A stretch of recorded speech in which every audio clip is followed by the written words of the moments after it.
You were in the courtroom during the period of the cross-examination of Hermann Goering, which was another one of those marquee moments of the trial, one of which commentators have differing views as to how well Justice Jackson did in that cross-examination.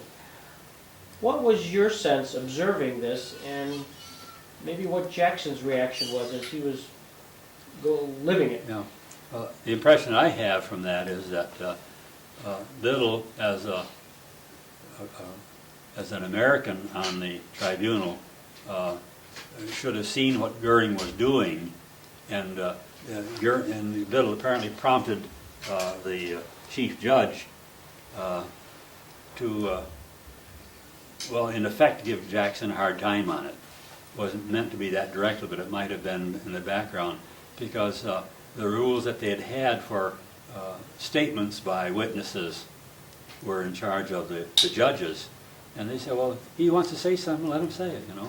And then they let him ramble on, which sort of undermined what Jackson was trying to do. Even at a time that they were trying to work on policy of how much fairness they were going to offer these guys. And in fact, they offered them all the fairness that any one of the countries could have offered them in their court procedures. And in a way, this was more than bending backwards by giving someone, and maybe it was an acknowledgement of his former role as vice chancellor or whatever it was in the Nazi government, you know, to hear him out.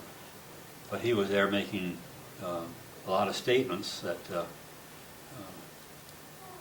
that were for anyone else would not have been allowed.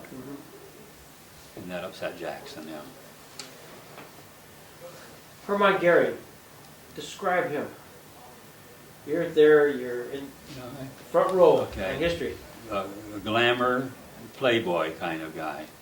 He obviously was quite aware of his flamboyant manner, and again, he had been unseated now in all of his great days of gathering loot from all over Europe and stuff like that. Reichsmarshal, I guess they called him, and was over. So he was subdued in a way, but he didn't like to be that. He regretted being chained, or whatever you want to say, captured and caged, which is understandable for any of them, of course.